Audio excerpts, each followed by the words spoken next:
വളരെ പ്രാർത്ഥനാപൂർവം ദൈവവചനത്തിലേക്ക് നാം നമ്മുടെ ശ്രദ്ധയെ കേന്ദ്രീകരിക്കാൻ തുടങ്ങുകയാണ്.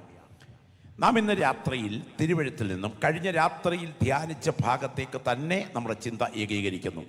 ദാനിയേൽ പ്രവചനത്തിലേക്ക് നമുക്ക് വരാം. ദാനിയേൽ പ്രവചനം 7-ാം അധ്യായം. ദാനിയേൽ പ്രവചനം 7-ാം അധ്യായം അതിൻ്റെ 9-10 വാക്യങ്ങൾ നിങ്ങളുടെ സ്മൃതിപഥത്തിലേക്ക്, നിങ്ങളുടെ ചിന്താധാരയിലേക്ക് വേഗം കൊണ്ടുവന്നുകൊണ്ട് ദൈവത്തിൻ്റെ പരിശുദ്ധാത്മാവ് നൽകിയ നിയോഗം പങ്കുവെച്ച് അവസാനിപ്പിക്കുകയാണ്. ദാനിയേൽ പ്രവചനം 7-ാം അധ്യായം 9-10 വാക്യങ്ങൾ വായിച്ചാട്ടെ. ഞാൻ നോക്കിക്കൊണ്ടിരിക്കെ അവർ ന്യായാസനങ്ങളെ വെച്ചു. വയോധികനായ ഒരുത്തൻ ഇരുന്നു.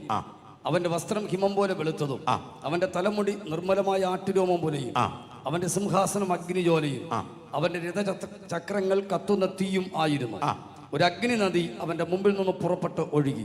1000 പേർ അവന് ശുശ്രൂഷ ചെയ്തു. 10,000 പേർ അവന്റെ മുമ്പാകെ നിന്നു. ന്യായവിസ്താര സഭ ഇരുന്നു. പുസ്തകങ്ങൾ തുറന്നു. വളരെ പ്രാർത്ഥനാപൂർവം ദൈവവചനത്തിലേക്ക് നമ്മുടെ ശ്രദ്ധ നാം കേന്ദ്രീകരിക്കുകയാണ്. ലോകരാഷ്ട്രീയ നാടകവേദിയിൽ ഉദിച്ചുയർന്ന് അസ്തമിച്ചു പോകേണ്ട ലോകരാജ്യങ്ങളെ ആത്മക്കണ്ണുകൾ കൊണ്ട് കണ്ടുകൊണ്ട് ദൈവത്തിൻ്റെ കോടതിയെ സംബന്ധിച്ചുള്ള ഒരു മനോഹരമായ ചിത്രം അവതരിപ്പിക്കുന്ന ഈ ദാനിയേൽ പ്രവചനം 7-ാം അധ്യായത്തിൽ ദൈവസിംഹാസനത്തിൻ്റെ ദർശനം ദൈവാത്മാവ് നമ്മുടെ കൺമുൻപിൽ പകർന്നു തരികയാണ്.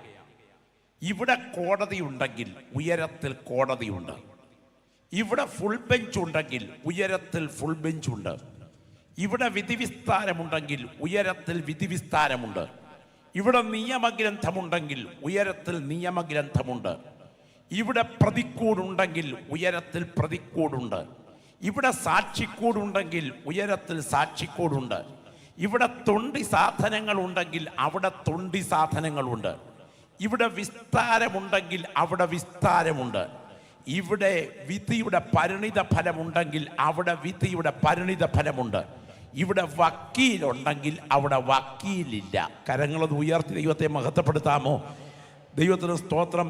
ഏത് തെറ്റ് ചെയ്താലും പണം വാങ്ങിക്കൊണ്ട് ഏത് കൊടിയ പാപിക്ക് വേണ്ടിയും വാദിക്കാൻ ഇവിടെ അഡ്വക്കേറ്റിനെ കിട്ടും. എന്നാൽ സ്വർഗത്തിൻ്റെ ജുഡീഷ്യറിക്ക് മുൻപിൽ, ദൈവത്തിൻ്റെ നീതിന്യായ കോടതിക്ക് മുൻപിൽ ഈ പ്രസംഗിക്കുന്ന ഞാനും ഈ കേൾക്കുന്ന നിങ്ങളും നിൽക്കേണ്ടി വരുമ്പോൾ നമുക്ക് വേണ്ടി വാദിക്കാൻ ഒരു അഡ്വക്കേറ്റ് ഉണ്ടായിരിക്കയില്ല എന്ന് മാത്രമല്ല, ജഡ്ജിയോട് പ്രതി നേരിട്ട് കണക്ക് തീർക്കുന്ന ഒരു കോടതി ചരിത്രത്തിലുണ്ടെങ്കിൽ അതിന്ന് രാത്രി ഞാൻ പ്രസംഗിക്കുന്ന നിത്യതയുടെ ജഡ്ജിമെന്റ് സീറ്റ് മാത്രമാണ് എന്ന് തിരിച്ചറിയുന്ന ദൈവമക്കൾ ഇവിടെ ഇരുന്നുകൊണ്ട് ശബ്ദമുയർത്തി പറയണം, ആ കോടതി എൻ്റെ തലയ്ക്ക് മീതെ സജ്ജമായി നിൽക്കുകയാണ്. സ്തോത്രം. പ്രിയപ്പെട്ടവരെ, രാപ്പകൽ ഭേദമന്യേ ദൈവത്തെ ആരാധിച്ച ദൂതഗണങ്ങൾ പാപം ചെയ്തപ്പോൾ കരുണ ലെവലേശം കൂടാതെ വെട്ടിയെറിഞ്ഞ് ഇരുട്ടിൻ്റെ ദൂതന്മാരായി വലിച്ചെറിഞ്ഞ ദൈവമാണ് നാം സ്തോത്രം പറഞ്ഞ് ആരാധിക്കുന്ന ദൈവമെങ്കിൽ, അനന്യ സഫീറുമാർ പാപം ചെയ്തപ്പോൾ കരുണ കൂടാതെ അവർക്ക് ശവക്കുഴി ഒരുക്കിയ ദൈവത്തെയാണ് ഇന്ന് രാത്രി നാം സ്തോത്രത്തോടെ ആരാധിക്കുന്നതെങ്കിൽ, സ്വദോം ഗൊമോറ നിവാസികൾ പാപം ചെയ്തപ്പോൾ അഗ്നിഗന്ധകങ്ങളെ കത്തിച്ചിറക്കി ഒരു പിടി തീച്ചാറിൽ ആ മണ്ണിനെ മുക്കിക്കൊണ്ട് അവിടുത്തെ നിവാസികളെ കരിച്ച് ചാമ്പലാക്കിയ ദൈവമാണ് നാം സേവിക്കുന്ന ദൈവമെങ്കിൽ, ഒരു ജനത പാപം ചെയ്തപ്പോൾ 8 പേരെ പെട്ടകത്തിലാക്കി ബാക്കി മുച്ചൂടും മുടിച്ച് പ്രളയത്താൽ ഒരു തലമുറയെ നക്കി തുടച്ചുകൊണ്ട് കണക്ക് തീർത്ത ദൈവമാണ് നാം സേവിക്കുന്ന ദൈവമെങ്കിൽ, ദാവീദ് പാപം ചെയ്തപ്പോൾ ദാവീദിന്റെ ശരീരത്തിൽ ശിക്ഷ അനുഭവിക്കത്തക്ക വിധം ദൈവത്തിൻ്റെ കരം പ്രതികൂലമായി ഉയർന്നത് സത്യമാണെങ്കിൽ, ഇന്ന് രാത്രി ഓർക്കുക, നമ്മുടെ തെറ്റുകൾക്ക് ശിക്ഷ വിധിക്കുന്ന ഒരു ജഡ്ജി നമ്മുടെ തലയ്ക്ക് മുകളിലുണ്ട് എന്ന ചിന്ത നമ്മളെ ഭരിച്ചാൽ നമുക്കിന്ന് രാത്രി മൗനമായിരിക്കാൻ കഴിയുകയില്ല. ഇവിടെ ഇരിക്കുന്ന സകല ദൈവമക്കളും എന്നോടൊപ്പം കണ്ണുയർത്തി ആ ഉയരത്തിലെ സിംഹാസനം കണ്ടിട്ട്, എൻ്റെ ദൈവമേ, നിന്റെ നീതിയുള്ള വിധികൾക്ക് മുൻപിൽ ഞാൻ ഭയപ്പെടുന്നു എന്ന് പറയത്തക്ക വിധം ജീവിതത്തെ ഒരുക്കുന്ന രാത്രിയായി ഇന്ന് രാത്രി തീരട്ടെ. ഇരിക്കുന്ന ഇരിപ്പിൽ ദൈവസിംഹാസനത്തിങ്കിലേക്ക് നിങ്ങൾ നിങ്ങളുടെ കണ്ണുയർത്തുന്ന രാത്രിയാകണം. സ്തോത്രം. കരമുയർത്തി കർത്താവിന് മഹത്വം അർപ്പിച്ചാട്ടെ. ദൈവത്തിന് ദൈവത്തിന് സ്തോത്രം. 2 വേദഭാഗങ്ങൾ ഈ തരുണത്തിൽ നിങ്ങളുടെ ശ്രദ്ധയിലേക്ക് ഞാൻ ഇന്ന് കൊണ്ടുവരികയാണ്. ഒന്നാമത്തെ വേദഭാഗം ദാനിയേൽ പ്രവചനം 7-ാം അധ്യായത്തിന്റെ 9-10 ആണ്.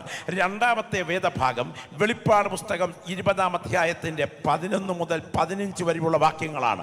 ഈ 2 വാക്യങ്ങളും പരസ്പര സങ്കലിത വാക്യങ്ങളാണ്. ഒറ്റ കോടതിയുടെ 2 രംഗങ്ങളാണ് നിങ്ങൾക്കിവിടെ കാണുവാനായിട്ട് കഴിയുന്നത്. ഇന്ന് രാത്രി ഈ ഓഡിറ്റോറിയത്തിലാണ് കടന്നു വന്നിരിക്കുന്നതെങ്കിലും ആരുടെ മുൻപിൽ വന്നിരിക്കുന്നു എന്നും ആർക്ക് കൊടുക്കാൻ എത്തിയിരിക്കുന്നു എന്നും ഭയത്തോടെയാണ് ഇരിക്കുന്നതെങ്കിൽ ഇവിടെ നിന്ന് സ്തോത്രം ചെയ്യുന്ന സമയത്ത് ഇതുപോലൊരു ജഡ്ജി ഉയരത്തിലുണ്ട് എന്ന ബോധ്യമുള്ള ദൈവത്തിന്റെ ജനം ഈ രാത്രി കരങ്ങളൊന്ന് ഉയർത്തി വിരിച്ചിട്ട് ശബ്ദമുയർത്തി അതേ ബോധപൂർവം ഒന്ന് വീശിക്കൊണ്ട് ആത്മാവിൽ പറയണം, ഇങ്ങനൊരു ജഡ്ജി തലയ്ക്ക് മുകളിൽ ഉണ്ടെങ്കിൽ എൻ്റെ ജീവിതത്തെ മാതൃകയോടെ സൂക്ഷിപ്പാനുള്ള കൃപ എനിക്ക് തരണമേ എന്ന്. ദൈവത്തിന് സ്തോത്രം. പ്രിയപ്പെട്ടവരെ, ലോകത്തിൽ എത്രയോ സിംഹാസനങ്ങളുണ്ട്. നമുക്കറിയാം, പ്രഭുസഭയുടെ ഭരണത്തിൽ അധിഷ്ഠിതമായ മെദ്യപാർസ്യൻ ആധിപത്യം, ഉരുക്കു പല്ലുകൊണ്ട് ഉലകം ചവച്ചരച്ച റോമൻ സാമ്രാട്ടുക്കളുടെ ആധിപത്യങ്ങൾ, ദൈവത്തിന് സ്തോത്രം, ഗ്രീസിലെ അലക്സാണ്ടറിന്റെ ആധിപത്യം, ഇവരൊക്കെ കാലത്തിന്റെ യാത്രയിൽ കടപുഴകി ഒഴുകി. ഇവരുടെയൊക്കെ സിംഹാസനത്തിൽ ഇരിക്കാൻ ആളില്ലാതെ 6 അടി മണ്ണിൽ അവരൊക്കെ നീറിത്തീർന്നു. എന്നാൽ ഇരുന്നതിന് ശേഷം ഇതുവരെ മരണം കൊണ്ട് കസേര വിടാതെ ഏജെ ഹോളിൽ ഇത്രയും ദൈവമക്കൾ ഇരുന്ന് വചനം കേട്ടുകൊണ്ടിരിക്കുമ്പോൾ അഴിയാത്ത സിംഹാസനത്തിൽ ജഡ്ജിയായിരിക്കുന്ന ഒരുവൻ നമ്മുടെ തലയ്ക്ക് മുകളിൽ ഉണ്ടെന്ന് ബോധ്യം അകത്തു ഭരിക്കുന്ന ഒരു ദൈവപൈതൽ ഇന്ന് രാത്രി, ഈ ഒടുവിലത്തെ രാത്രി വചനം കേൾക്കുന്നെങ്കിൽ അത് സ്തോത്രത്തോടെ മാത്രമല്ല നിറക്കണ്ണുകളോടെ പറയണം, എൻ്റെ ദൈവത്തിന്റെ കരം ഇതിന്റെ പുറകിൽ ചലിക്കുന്നു. നീ ഇത് ചെയ്തു, ഞാൻ മിണ്ടാതെ ഇരുന്നു, ഞാൻ നിന്നെ പോലെ ഉള്ളവൻ എന്ന് നീ നിരൂപിച്ചു, ഞാൻ നിന്നെ ശാസിച്ച് ഇത് നിന്റെ കണ്ണിന് മുൻപിൽ നിരത്തി വയ്ക്കും. ദൈവത്തെ മറക്കുന്നവരേ ഇത് ഓർത്തുകൊള്ളുവീൻ, അല്ലായികയാൽ ഞാൻ നിന്നെ കീറിക്കളയും, വിടുവിപ്പാൻ ആരുമുണ്ടായിരിക്കയില്ല. നീതിമാൻ പ്രതിക്രിയ കണ്ട് ആനന്ദിക്കും, അവൻ തന്റെ കാൽ ശത്രുക്കളുടെ രക്തത്തിൽ മുക്കും. ആകയാൽ നീതിമാന് പ്രതിഫലമുണ്ട് നിശ്ചയം. ഭൂമിയിൽ ന്യായം വിധിക്കുന്ന ഒരു ദൈവമുണ്ട് നിശ്ചയം എന്ന് മനുഷ്യർ പറയും. മുഖപക്ഷം കൂടാതെ ഓരോരുത്തന് അവനവന്റെ പ്രവർത്തികൾക്ക് തക്കവണ്ണം ന്യായം വിധിക്കുന്നവനെ നാം പിതാവേ എന്ന് വിളിക്കുന്നുവെങ്കിൽ നമ്മുടെ പ്രവാസകാലം ഭയത്തോടെ കഴിക്ക.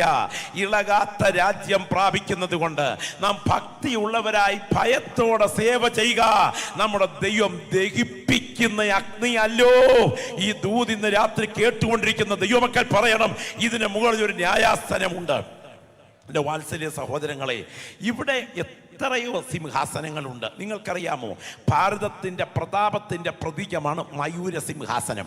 താമ്രമണി, പീതരത്നം, വജ്രം, ഗോമേതകം, നീലക്കല്ല്, മാണിക്യം, മരതകം, വൈഢൂര്യം, പുഷ്പരാഗം, സുഗന്ധിക്കല്ല് എന്നിത്യാദി 28 രത്നങ്ങൾ പതിച്ച് മയിലിൻ്റെ ആകൃതിയിൽ കട്ടിലിൻ്റെ മോഡലിൽ ഉണ്ടാക്കിയ സിംഹാസനമാണ് മയൂര സിംഹാസനം.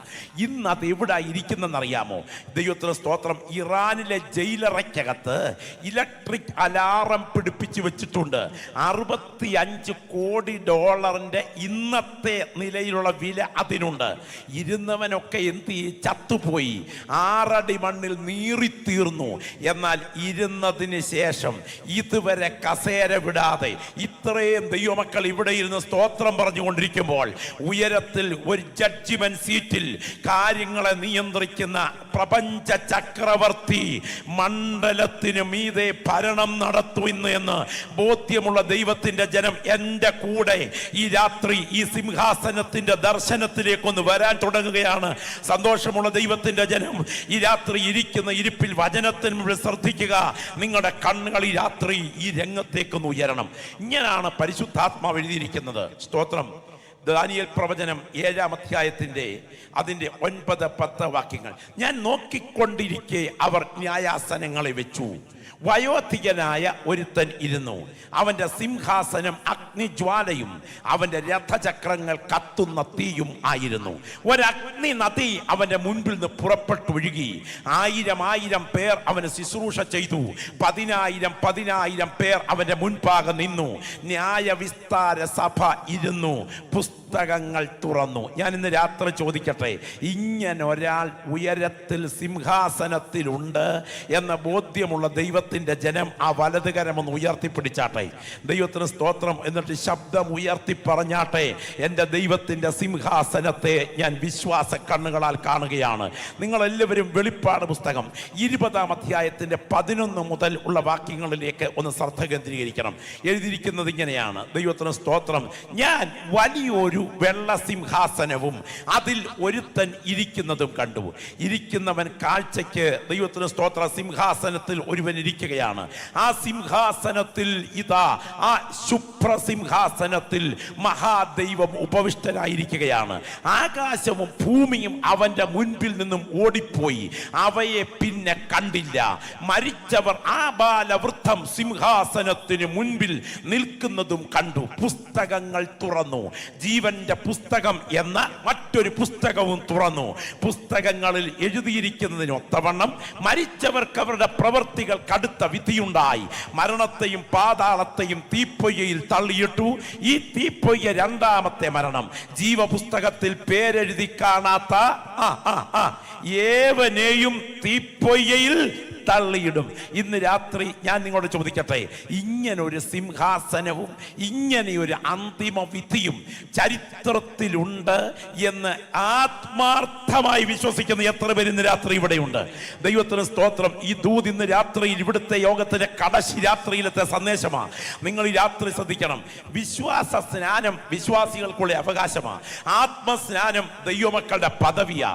എന്നാൽ മനുഷ്യനായി ഈ മണ്ണിൽ പിറന്ന് 2 കാൽ എഴുന്നേറ്റ് നിൽക്കുകയും 2 കൈകൾ സർവതന്ത്ര സ്വതന്ത്രമായി ഉപയോഗിക്കുകയും ചെയ്യുന്ന, പ്രകൃതിയിലെ ചിന്തിക്കുന്ന ജന്തുവായ ലോകത്തിലെ ഏത് മനുഷ്യനും തിരിച്ചറിയേണ്ട ഒരു യാഥാർത്ഥ്യമാണ്. ദുഷ്ടനും ശിഷ്ടനും പണ്ഡിതനും പാമരനും ജ്ഞാനിയും അജ്ഞാനിയും കുചേരനും കുബേരനും വർണ്ണവർഗ വ്യത്യാസമെന്നേ സകലരും ഒരുപോലെ തിരിച്ചറിയേണ്ട ഒരു യാഥാർത്ഥ്യമാണ്.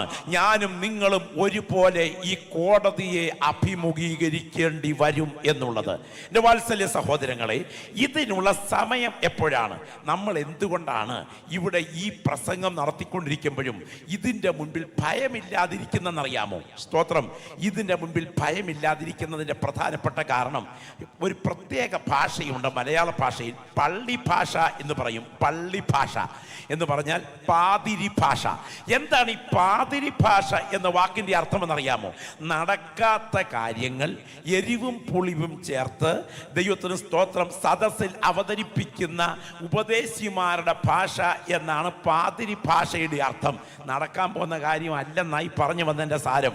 ഞാൻ എന്നാൽ ഇന്ന് രാത്രി ചോദിക്കുന്നു, നമ്മൾ ഇതിനെ അഭിമുഖീകരിക്കേണ്ടി വരുന്ന ഒരു ദിവസം വരുന്നു എന്ന ബോധ്യം എത്ര പേരെ ഭരിക്കുന്നുണ്ട്? കർത്താവിന് സ്തോത്രം.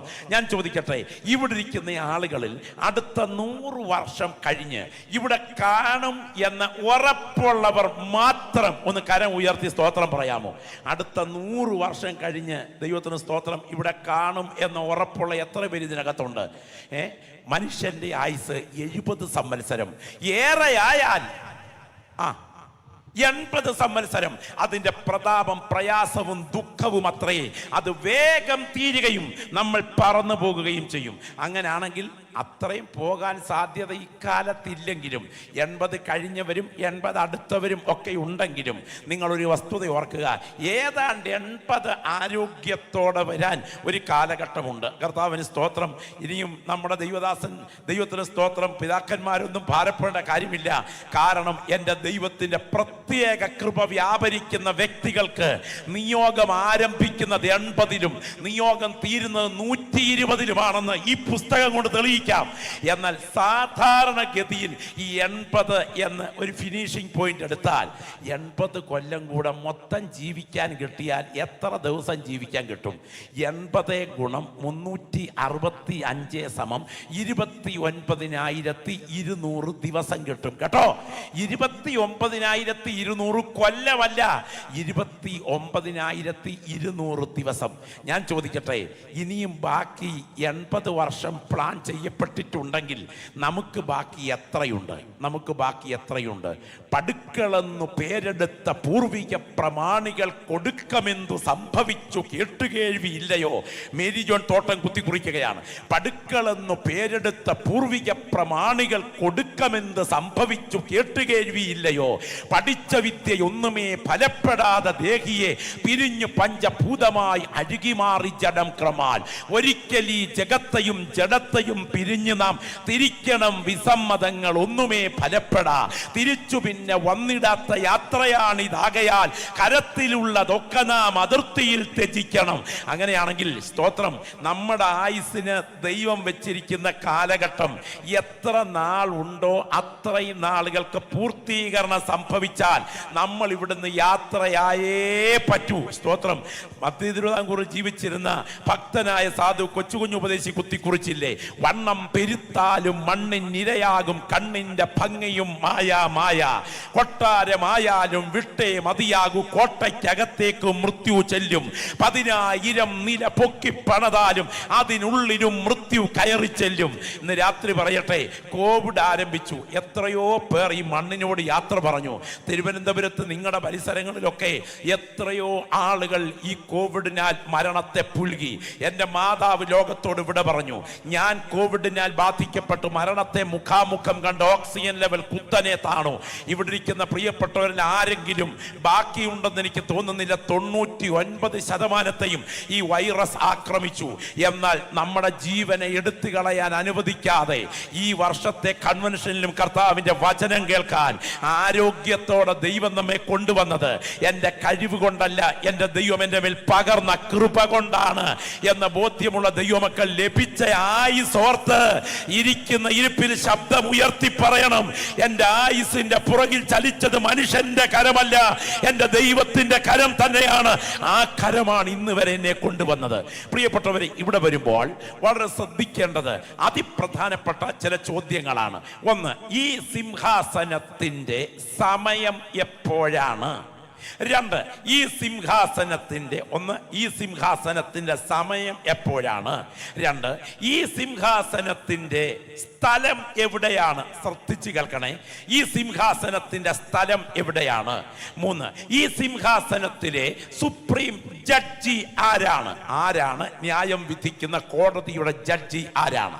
അടുത്തത്, ഈ സിംഹാസനത്തിന്റെ വിശേഷ സ്വഭാവം എന്താണ്? അടുത്തത്, ഈ സിംഹാസനത്തിന് മുൻപിൽ കടന്നു വരുന്ന പ്രതികൾ ആരൊക്കെയാണ്? ഈ സിംഹാസനത്തിന് മുൻപിലെ പ്രതിക്കൂടിന്റെ മുൻപിലെ സാക്ഷികൾ ആരൊക്കെയാണ്? ഈ സിംഹാസനത്തിന്റെ വിധിയുടെ സ്വഭാവം എന്താണ്? ഈ സിംഹാസനത്തിന്റെ വിധി കഴിഞ്ഞാൽ പിന്നെ വ്യക്തി അനുഭവിക്കുന്ന ശിക്ഷാക്രമം എന്താണ്? ഇത്രയും കാര്യങ്ങൾ വേഗം ഒന്ന് പങ്കുവെച്ച് കഴിയുമ്പോൾ ഇന്ന് രാത്രിത്തെ യോഗം അവസാനിക്കും. തികച്ചും ശ്രദ്ധിക്കുക. നിങ്ങൾക്കറിയാമോ, ഇതിനോട് മനുഷ്യർക്ക് ഭയമില്ലാത്തതിന്റെ പ്രധാനപ്പെട്ട കാരണം ഒരു പ്രധാന ചിന്ത തന്നെയാണ്. ഒരിക്കൽ മഹാഭാരത കഥകളിൽ യുധിഷ്ഠിരൻ വനവാസ സമയത്ത്, നിങ്ങൾ ചെറുക്കെങ്കിലും അറിയാവുന്ന കഥയാകാം, വനവാസ സമയത്ത് സ്തോത്രം തൻ്റെ സഹോദരനെ വെള്ളത്തിന് പറഞ്ഞു വിട്ട ഒരു കഥയുണ്ട്.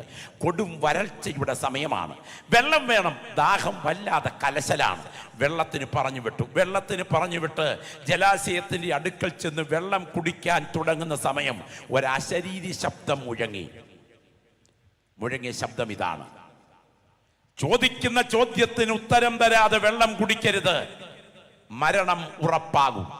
പക്ഷെ ചെന്നയാൾ വെള്ളം കുടിച്ചുപോയി, മരിച്ചു വീണു. 1, 2, 3 ചെന്നയാളുകൾ മുഴുവൻ മരിക്കയാണ്.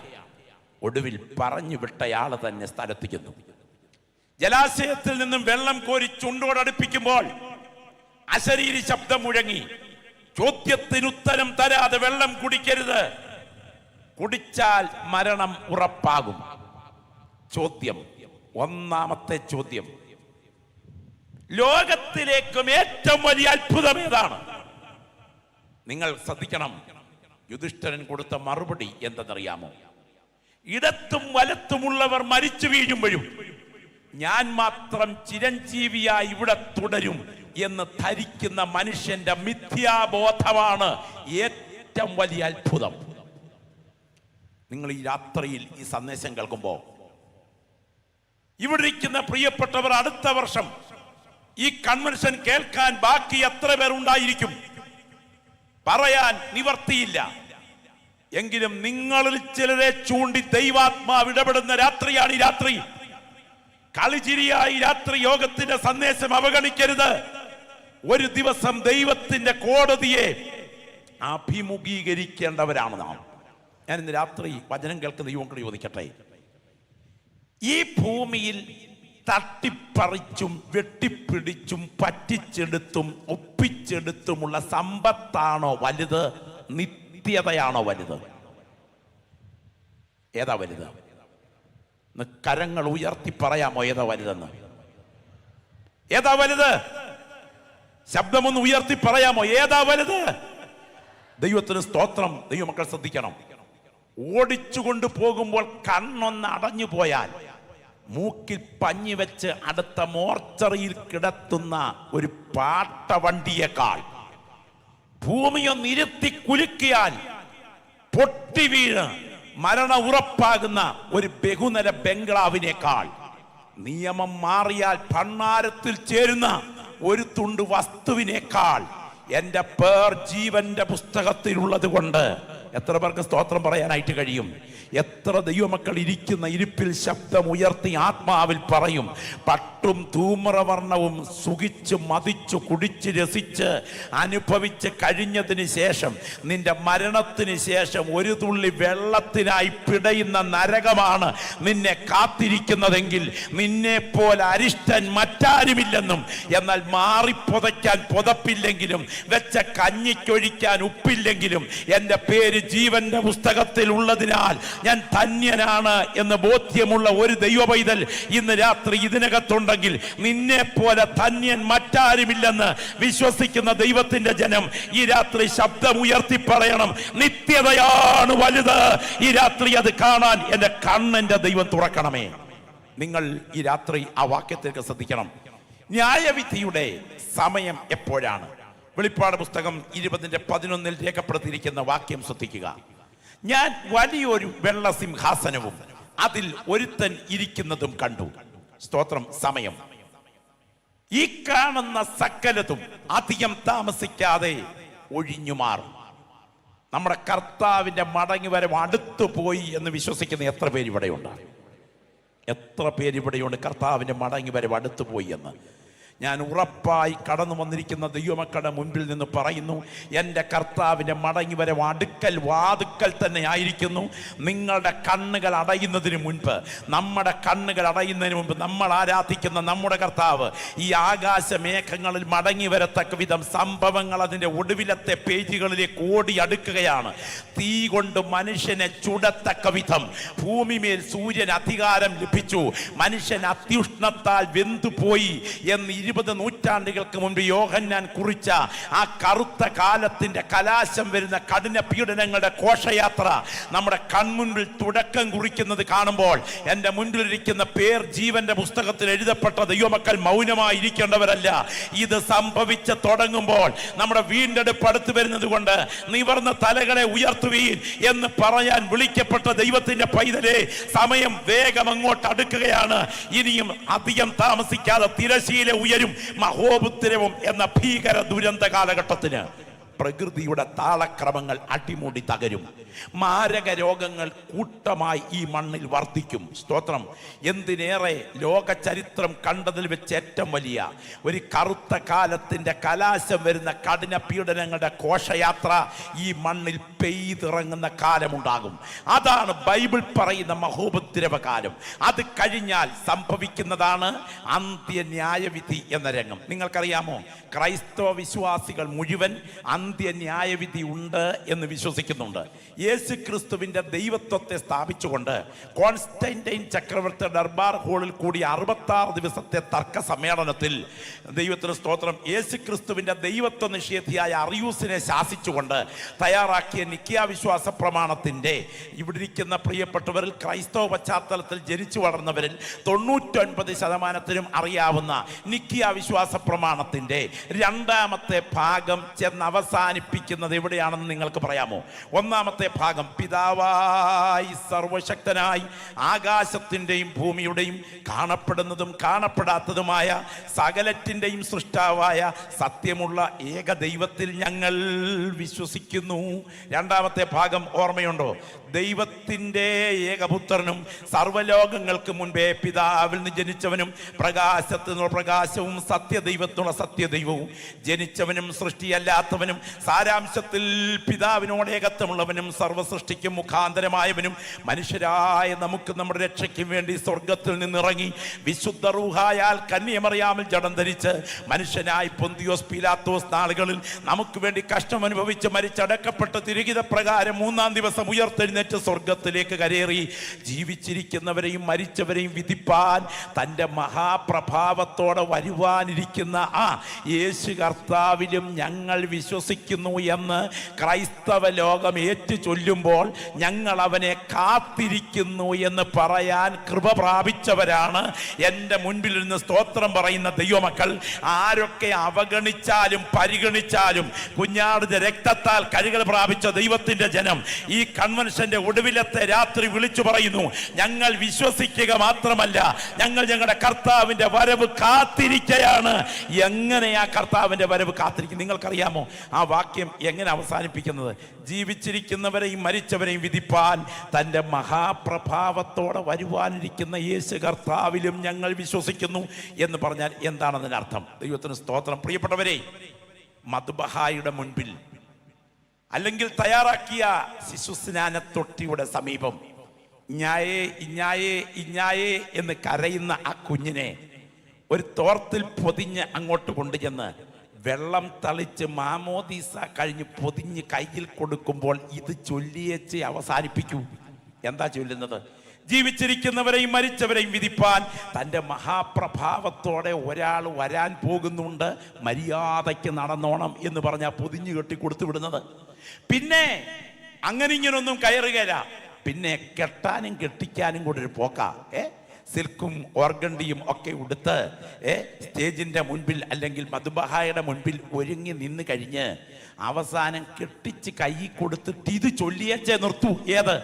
ജീവിച്ചിരിക്കുന്നവരെയും മരിച്ചവരെയും വിധിപ്പാൻ തൻ്റെ മഹാപ്രഭാവത്തോടെ ഒരുത്തൻ വരുന്നുണ്ട്, ചാടിത്തുള്ളിപ്പൊക്കോ, എടുത്തിട്ട് പിടിക്കുന്ന ഒരു ദിവസം വരുന്നു എന്ന് പറഞ്ഞ് അവിടുന്ന് വിടത്തുള്ളൂ. സ്തോത്രം. പിന്നെ ആ വഴിക്ക് പോകത്തില്ല, പിന്നെ എടുത്തോണ്ടൊരു പോക്ക. അവസാനത്തെ ഘട്ടം നിങ്ങൾക്കറിയാമല്ലോ.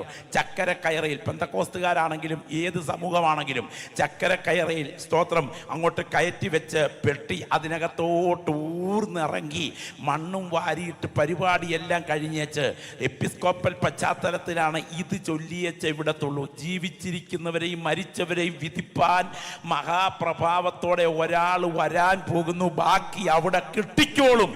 എന്നാൽ ഇന്ന് രാത്രി എൻ്റെ പേര് ജീവന്റെ പുസ്തകത്തിലുണ്ട്. ഈ രാത്രി എൻ്റെ നിത്യ ഉറക്കമായാൽ ഞാൻ കണ്ണ് തുറന്നാൽ എൻ്റെ കർത്താവിൻ്റെ സന്നിധിയായിരിക്കുമെന്ന് ബോധ്യമുള്ള ദൈവത്തിൻ്റെ ജന കരങ്ങളൊന്ന് ഉയർത്തിപ്പിടിച്ച് ശബ്ദം ഉയർത്തി ഈ ഓഡിറ്റോറിയത്തിൽ വിളിച്ചു പറയണം, ന്യായവിധി ഒഴിഞ്ഞു പോയത് കൊണ്ട് സ്തോത്രം ചെയ്യുന്നു. അതിന് മുഖാന്തരം കാൽവറിയിൽ ചൊരിഞ്ഞ പരിശുദ്ധ രക്തമാണ്. എൻ്റെ വാത്സല്യ സഹോദരങ്ങളെ, അങ്ങനെയാണെങ്കിൽ ന്യായവിധിയുടെ സമയം എപ്പോഴാണെന്ന് ചോദിച്ചാൽ യേശു ക്രിസ്തുവിൻ്റെ പ്രത്യക്ഷതയിലാണ്.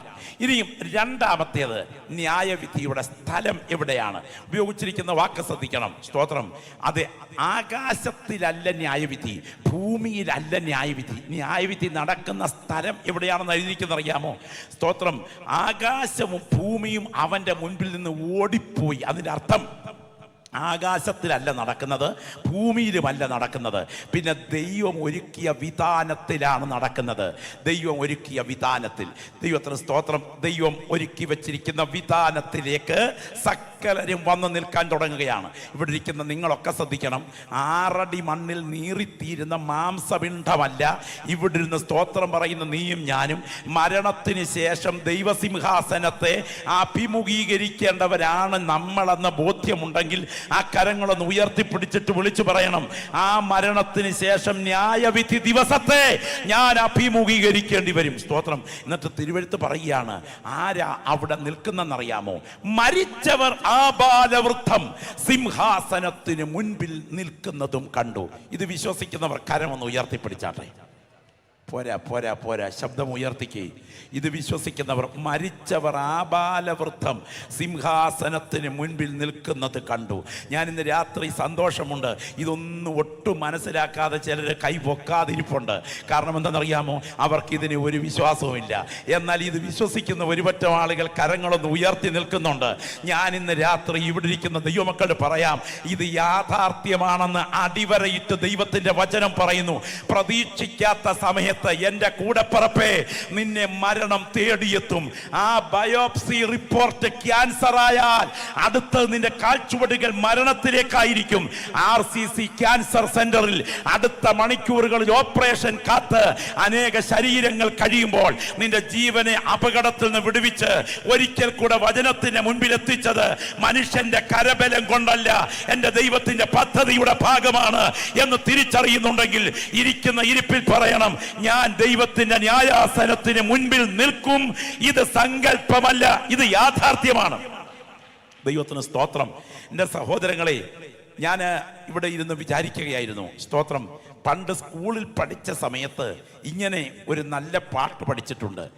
ഈ ലോകമെല്ലാം ഒരു നാടകം തൻ, മാലോകരെല്ലാം ഇതിലെ നടന്മാർ, ഓരോരോ നാളും നടനം നടത്തും 7 അംഗമുണ്ടി നരനാടകത്തിൽ. സ്തോത്രം. ഒന്നാമത്തെ അഭിനയരംഗം എങ്ങനെന്നറിയാമോ? ചോരക്കുടം പോലൊരു കൊച്ചു കുഞ്ഞ് മലമൂത്ര വിസർജാദികൾ അണിഞ്ഞുകൊണ്ട് പഴന്തുണി കീറ്റ് ധരിച്ച് പാളയ്ക്കകത്ത് രംഗത്ത് വരുന്നിതാദ്യം എന്ന് പറഞ്ഞാൽ നമ്മുടെ ഒന്നാമത്തെ അഭിനയമാണ്. ആ അഭിനയം കഴിഞ്ഞവരാണ് ഇവിടെ ഇരിക്കുന്നവരിൽ 99% അല്ല എല്ലാവരും തന്നെ. സ്തോത്രം. പാളയ്ക്കകത്ത് രംഗത്ത് വരുന്നു. രണ്ടാമത്തെ അഭിനയം, പന്തും പടവും പമ്പരവും കറക്കി കളിച്ചു ചാടി കളിയോടി ആടി രംഗത്തിതാ വരുന്നൊരു കൊച്ചു പയ്യൻ എന്ന് പറഞ്ഞാൽ ടീനേജ് പ്രായത്തിൽ കുട്ടിക്കളിയോടുകൂടെ വരുന്ന ഒരു പ്രത്യേക ഘട്ടമാണ്. യോഗം നടക്കുന്നെങ്കിലും ഇങ്ങനെയുള്ളവർക്ക് ഇതിലൊന്നും ശ്രദ്ധിക്കാൻ മനസ്സ് കേന്ദ്രീകരിക്കപ്പെടുകയില്ല. അങ്ങനെ ഇരിക്കുന്ന രണ്ടാമത്തെ കുട്ടിക്കളിയുടെ കാലം. മൂന്നാമത്തെ ഒരു ഘട്ടമുണ്ട്. എന്താണെന്നറിയാമോ? ഇവിടെ ഇരിക്കുന്ന പല പ്രിയപ്പെട്ടവരുടെയും ഭാവം കണ്ടാൽ ആ ഘട്ടത്തിലാണെന്നറിയാം. പാവാട ജാക്കറ്റ് പട്ട് സാരി എന്ന നിലയിൽ അങ്ങോട്ട് ഉടുത്തൊരുങ്ങുന്ന രംഗം. സ്തോത്രം. പന്തും പടവും പമ്പരവും കറക്കി കളിച്ച് ചാടി കളിയോടിയാടി വരുന്ന കുട്ടിക്ക് തൊട്ടു പുറകെ ഒരുക്കത്തിൻ്റെ സമയമാണ്. ദൈവത്തിന് സ്തോത്രം. ശരീരമൊക്കെ പ്രത്യേക രീതിയിൽ ഒരുങ്ങി അതേ മറ്റുള്ളവരെ ആകർഷിക്കത്തക്ക വിധത്തിൽ മോഹവലയ രൂപത്തിൽ പ്രത്യക്ഷപ്പെടുന്ന ഒരു ഘട്ടം. എന്നാൽ ഇത് കഴിഞ്ഞ് ഈ അഭിനയം കഴിഞ്ഞിട്ട് വിവാഹത്തിലേക്ക് കയറുന്ന ഒരു രംഗമുണ്ട്. ചില ആളുകളുടെ മുഖത്ത് നോക്കിയപ്പോൾ അതിൽ എലിപ്പെട്ടിയിൽ വീണതുപോലെ അതിനകത്ത് വീണിട്ട് എങ്ങനെങ്കിലും രക്ഷപ്പെടാൻ പറ്റുമോ എന്ന ദീർഘശ്വാസത്തിലിരിക്കുന്നു. ചിലർ അതിനകത്തോട്ട് കയറാൻ തയ്യാറായി നിൽക്കുന്നു. അതാണ് മുമ്പേ ഓർപ്പിച്ചത്. പാവാട ജാക്കറ്റ് പട്ടുസാരി കാപ്പും ധരിച്ചൊരു ഭാര്യ മുൻപിൽ, പെങ്കോന്തനേവൻ പുറകെ ഈ വണ്ണം കാൺമാൻ ബൃഹത്താന്ത വിശേഷവേഷം. കല്യാണം കഴിഞ്ഞ് ഇറങ്ങി വരുന്ന ആ ഘട്ടം. സ്തോത്രം. ഇനിയും കല്യാണമൊക്കെ കഴിഞ്ഞു, അടുത്തൊരു ഘട്ടമുണ്ട് കേട്ടോ. ദൈവത്തിന് സ്തോത്രം. പിള്ളേരുടെ വിവാഹമൊക്കെ നടക്കണമല്ലോ. അങ്ങനെ വിവാഹമൊക്കെ നടക്കണം. അതിനുവേണ്ടി ഭാര്യ ഭർത്താവിനോട് സംസാരിക്കുകയാ. കെട്ടിക്കണം പെണ്ണിനെ, ഇങ്ങനെ ആയാൽ പോരാ, പിടിച്ചാട്ടൊരു ചിട്ടി കേട്ടോ. ഭർത്താവിനോട് ഭാര്യ പറയുക, ഇങ്ങനെ അങ്ങോട്ട് പോയാൽ പറ്റുകയില്ല, കൊച്ചിൻ്റെ കല്യാണം നടന്നേ പറ്റൂ. ചില ആളുകളുടെ മുഖത്ത് നോക്കുമ്പോൾ പാസ്റ്ററെ അതിനൊരു കലഹമൊക്കെ കഴിഞ്ഞേച്ചാ ഇന്ന് വൈകിട്ടത്തെ യോഗത്തിന് ഇറങ്ങിപ്പോന്നത് എന്ന് പറയത്തക്ക വിധത്തിൽ സെറ്റിൽമെന്റിന്റെ പ്രായത്തിൽ എത്തി നിൽക്കുന്ന ഒരു ഘട്ടമുണ്ടല്ലോ. കെട്ടിക്കണം പെണ്ണിനെ, ഇങ്ങനെ ആയാൽ പോരാ, പിടിച്ചാട്ടൊരു ചിട്ടി കേട്ടോ. ഭർത്താവ് ഭർത്താവിന്റെ മറുപടി, പോടി, അവൾ പഠിക്കട്ടെ, നിനക്കെന്തറിയാം, കുടുംബകലഹം ബഹുവിശേഷം. സ്തോത്രം. അടുത്തൊരു രംഗമുണ്ട്. കല്യാണമൊക്കെ കഴിപ്പിച്ച് കഴിഞ്ഞപ്പോൾ ശരീരത്തിന് തളർച്ച വർദ്ധിക്കും. അങ്ങനെയാണല്ലോ, ഒരു ഘട്ടം കഴിഞ്ഞു കഴിഞ്ഞാൽ മരപ്പ്, പെരുപ്പ്, തരിപ്പ് ഒക്കെ ആരംഭിക്കും. അങ്ങനെ അയക്കുമ്പോൾ ഇടത്തുവശം ചേർന്ന് കുറച്ചു നേരം ഇരിക്കുമ്പോൾ വലത്തുവശം ചേർന്നിരിക്കണമെന്ന് തോന്നും, വലത്തുവശം ചേർന്നിരിക്കുമ്പോൾ ഇടത്തുവശം ചേർന്നിരിക്കണമെന്ന് തോന്നും. രണ്ടു വശവും ചേർന്ന് അങ്ങ് ഇരുന്ന് കഴിയുമ്പോൾ എഴുന്നേറ്റങ്ങ് നിന്നാൽ കൊള്ളാമെന്ന് ഓർക്കും. എപ്പോഴാ ഉപദേശി ഇതൊന്ന് നിർത്തുന്നത് എന്നുള്ള മട്ടിൽ ഇതിലേക്ക് നോക്കിക്കൊണ്ട് തിരിഞ്ഞും മറിഞ്ഞും ഇരിക്കുന്ന ഒരു ഘട്ടമുണ്ടല്ലോ, അതാണ് ശരീരത്തിന് ആകപ്പാടെ പുളപ്പും പെരുപ്പും തരിപ്പും വർദ്ധിക്കുന്ന കാലം. ദൈവത്തിന് സ്തോത്രം. കൈകാൽ പുളക്കുന്നു, പുറം കഴയ്ക്കുന്നു, അടുത്ത് തൻ മക്കൾ തിരുമ്മിടുന്നു. കാർപ്പാസ ബീജാതി ബലാസുഗന്ധം എന്ന് പറഞ്ഞാൽ ആയുർവേദ മരുന്നെല്ലാം കൂടെ അച്ഛൻ അങ്ങോട്ട് കുഴച്ചു കൊടുക്കുന്ന ഒരു ടൈമാണ്. കാർപ്പാസ ബീജാതി ബലാസുഗന്ധം, ബലഷഷ്ടമാംഗം, ബലം അവസാനിച്ചു കൊണ്ടിരിക്കുന്നു. ഇനി ഒടുവിലത്തെ ഒരു രംഗമുണ്ട് കേട്ടോ. വൈദ്യൻ വരുന്നു, വലി വേറിടുന്നു, അയ്യോ വിളിക്കുന്നു വീടടങ്കം, കസ്തൂരി തേടുന്നു, താഴെ കിടത്തുന്നു, ഇസ്തം സമസ്തം നരനാടകാംഗം. തീർന്നു. ഇത്രേ ഉള്ളൂ. പിള്ളത്തൊട്ടിലിനും ഉറക്കക്കട്ടിലിനും കഴിഞ്ഞ് ശവപ്പെട്ടിയിലേക്കുള്ള യാത്ര. പെട്ടിലിനും തൊട്ടിക്കുമിടയ്ക്ക് കിട്ടുന്ന ഈ കൊച്ചായുസിൽ യേശുവിനെ ആലിംഗനം ചെയ്യാൻ ഭാഗ്യം കിട്ടിയാൽ അതാണ് ജീവിതത്തിന്റെ ധന്യത എന്ന് തിരിച്ചറിയുന്ന ദൈവമക്കൾ പറയണം, നിത്യതയാണ് വലുത്. എന്റെ സഹോദരങ്ങളെ, ഞാൻ ഈ രാത്രി പറയട്ടെ, ഞാനൊരു കാര്യം കണ്ടു, ഞാനൊരു കാര്യം കേട്ടു, അതിന് ഞാൻ ദൃക്സാക്ഷിയാണ് എന്ന് ഇതിനകത്ത് ഒരാൾ പറഞ്ഞാൽ അത് 100% സത്യമാണ്. അങ്ങനെയാണെങ്കിൽ സഹസ്രാബ്ദങ്ങൾക്ക് മുൻപ് മരിച്ചു മൺമറഞ്ഞ മോശയും ഉടലോടെ എടുക്കപ്പെട്ട ഏലിയാവും പത്രോസിന്റെയും യാക്കോബിന്റെയും യോഹന്നാന്റെയും കൺമുൻപിൽ ഞാൻ നിങ്ങളെ കാണുന്നത് പോലെ, നിങ്ങൾ എന്നെ കാണുന്നത് പോലെ വന്നു നിന്ന് സംസാരിച്ചത് സത്യമാണെങ്കിൽ ഇവിടെ ഇരുന്ന് വചനം കേട്ടുകൊണ്ടിരിക്കുന്ന നീയും ഞാനും കല്ലറ കൊണ്ട് അവസാനിക്കത്തില്ല. എന്ന് കരമടിച്ച് ദൈവത്തെ മഹത്വപ്പെടുത്താൻ പറ്റുമോ? ഇന്ന് രാത്രിയെ പ്രത്യാശ അകത്ത് തിളയ്ക്കുന്ന ദൈവമക്കൾ ആത്മാവിൽ പറയണം, കല്ലറ കൊണ്ടായി അവസാനിക്കത്തില്ല. നിത്യത യാഥാർത്ഥ്യമാണ്. പരിശുദ്ധാത്മാവ് രാത്രി നിങ്ങൾ ചിലരോട് ഇടപെടുന്ന രാത്രിയാണ് ഈ രാത്രി. ഇതൊരു സാധാരണ രാത്രിയല്ല, സമർപ്പിക്കാൻ ദൈവാത്മാവ് വിളിക്കുന്ന രാത്രിയാണ്. നിങ്ങൾക്കറിയാമോ, ഞാൻ നടന്ന ഒരു സംഭവം പറയാം. നടന്ന സംഭവം യാഥാർത്ഥ്യമാണ്. ഇത് അനുഭവിച്ച വ്യക്തി ഇന്ന് ജീവിച്ചിരിപ്പുണ്ട്. അപ്പോൾ തന്നെ ഈ സംഭവത്തിന് വസ്തുതാപരമായ തെളിവുകളുണ്ട്. ഭാരതത്തിന്റെ ബുദ്ധിരാക്ഷസന്മാരിൽ പ്രമുഖനും പ്രധാനിയുമായ VR കൃഷ്ണയ്യർ, അദ്ദേഹം മരണവാതിലിനപ്പുറം എന്നൊരു പുസ്തകം എഴുതിയിട്ടുണ്ട്. അതിൽ അദ്ദേഹം കുറിച്ച വാക്കുകൾ ഇങ്ങനെയാണ്: എൻ്റെ ഭാര്യയുടെ മരണം വരെ ഞാൻ ഒരു നിരീശ്വരവാദി, എൻ്റെ ഭാര്യയുടെ മരണാനന്തരം ഞാൻ ഒരു ഈശ്വര വിശ്വാസി. കെട്ടിയിടത്തോളം തെളിവുകളുടെ വെളിച്ചത്തിൽ ഞാൻ ഉറപ്പിച്ചു പറയുന്നു, മരണം മനുഷ്യ ജീവിതത്തിന്റെ അന്ത്യമല്ല, മറ്റൊന്നിലേക്ക് പ്രവേശിക്കുന്ന വാതിലാണ്. കരങ്ങളൊന്ന് ഉയർത്തി ദൈവത്തിന് മഹത്വം അർപ്പിച്ചിട്ട് ഇവിടെ ഇരിക്കുന്ന ദൈവമക്കൾ പറയണം, നിത്യത സത്യമാണ്. ഒരു തെളിവ്, ഡാലസിൽ പ്രസ്ബിറ്റേറിയൻ ഹോസ്പിറ്റൽ എന്നറിയപ്പെടുന്ന ഒരു ഹോസ്പിറ്റലുണ്ട്. അവിടെ മലയാളിയായ കൊട്ടാരക്കരയ്ക്ക് അടുത്തുള്ള സിലു എന്നൊരു സഹോദരി, അവൾ പ്രസവാർത്ഥം പ്രവേശിപ്പിക്കപ്പെട്ടിരിക്കുന്നു. പ്രസവം നടന്നുകൊണ്ടിരിക്കുന്ന സമയം ഹാർട്ടിന്റെ പൾസ് റേറ്റിൽ വ്യതിയാനമുണ്ടായതുകൊണ്ട് ഡോക്ടേഴ്സ് പറഞ്ഞു, ഓപ്പറേഷൻ തിയേറ്ററിലേക്ക് മാറ്റാം. ഓപ്പറേഷൻ നടക്കാൻ പോകുന്നു. ഹാർട്ടിന്റെ പൾസ് റേറ്റ് കുത്തനെ താണു, ലങ്സിന്റെ പ്രവർത്തനം നിലയ്ക്കാൻ തുടങ്ങുന്നു. ഓപ്പറേറ്റ് ചെയ്ത് കുട്ടിയെ പുറത്തെടുത്തു. അപ്പോഴേക്കും വെന്റിലേറ്റർ കണക്ട് ചെയ്തു. അമ്മൂമ്മ കഥയല്ല കേട്ടോ, ബോബനും മോളിയും പൊന്നമ്മ സൂപ്രണ്ടും അല്ല ഞാൻ ഈ പറയുന്നത്. ഒരു സഹോദരി ബോധപൂർവം പറയുന്ന സാക്ഷ്യമാണ്. സ്തോത്രം. വാതുക്കലിരിക്കുന്ന ഡോക്ടർ ജോൺസനോട്, ഭർത്താവിനോട് ചുമതലപ്പെട്ടവർ പറഞ്ഞു, അറിയിക്കേണ്ടവരെയൊക്കെ അറിയിച്ചു. ഭാര്യയെ വെന്റിലേറ്ററിലാക്കിയിരിക്കുന്നു. ഡിസ്കണക്ട് ചെയ്താൽ മരണം ഉറപ്പാകും. അദ്ദേഹം പെട്ടെന്ന് തൻ്റെ പാസ്റ്ററെ വിളിച്ചു പോലും പറഞ്ഞു. പാസ്റ്റർ ഒരു പറ്റം ദൈവമക്കളുമായി നേരെ ഹോസ്പിറ്റലിലെ വിസിറ്റിംഗ് റൂമിലെത്തി. അവർ കൈ കോർത്ത് പിടിച്ച് കരഞ്ഞ് പ്രാർത്ഥിക്കുകയാണ്. പ്രാർത്ഥിച്ച വാചകം കേൾക്കണോ? കർത്താവേ, നാളെ രാവിലെ ഞങ്ങളുടെ സഹോദരിയുടെ ഡെഡ് ബോഡിയുമായി പോകാൻ ഞങ്ങൾക്കിടയാകരുത്. അവളുടെ ജീവൻ അവൾക്ക് മടക്കി കൊടുത്തിട്ട് അവളുടെ കുഞ്ഞിന് കണ്ണ് തുറന്ന് ഉമ്മ കൊടുക്കാൻ തക്കവണ്ണം നിന്റെ കരം ഉയരണം. ഞാൻ ഇടയ്ക്കൊരു ദൂത് ആത്മാവിൽ വിളിച്ചു പറയാം. സമയമാകുന്നതിന് മുൻപ് നിന്റെ ജീവന്റെ മേൽ കൈവെക്കാൻ മരണദൂതന്റെ കരം ഉയർന്നാൽ അതിനെ ദൈവജനത്തിന്റെ പ്രാർത്ഥന കൊണ്ട് പിടിച്ചു മാറ്റിയിട്ട് മരണത്തിൽ നിന്ന് ജീവനിലേക്ക് മടക്കി വരുത്താൻ പറുദീസയിൽ വിശ്രമിക്കുന്ന ആത്മാവിനെ മരിച്ച മൃതശരീരത്തിലേക്ക് തിരികെ കൊണ്ടുവരുവാൻ കഴിവുള്ള ദൈവമാണ് ഞാൻ സേവിക്കുന്ന ദൈവം എന്ന് വിശ്വസിക്കുന്നവരാണ് ദൈവത്തിന്റെ ജനം. ശക്തമായി പ്രാർത്ഥന തുടർന്നു. ദൈവത്തിന് സ്തോത്രം. നിങ്ങൾക്കറിയാമോ, ഈ സഹോദരി രാവിലെ ജീവനിലേക്ക് കണ്ണു തുറന്നു. അവൾ തൻ്റെ കുഞ്ഞിന് ഉമ്മ കൊടുത്തു. ഇനിയും സിലുവിൻ്റെ ഭാഷയിൽ ഞാൻ നിങ്ങളുടെ മുൻപിൽ ഈ സംഭവം പറയാം. സിലുവിൻ്റെ ഭാഷയിൽ പറയുന്നു.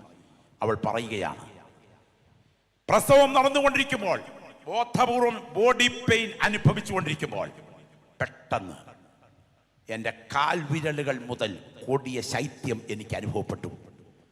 ആ ശൈത്യം, അസ്ഥി മരവിക്കുന്ന ശൈത്യം നെഞ്ചിന്റെ ഭാഗത്തെത്തിയപ്പോൾ എൻ്റെ ശരീരത്തിനകത്തു നിന്ന് തൂവൽ പോലെ ഭാരം കുറഞ്ഞ എൻ്റെ ബാഹ്യ രൂപത്തിന് തുല്യമായ ഒരു രൂപം പുറത്തേക്കിറങ്ങി.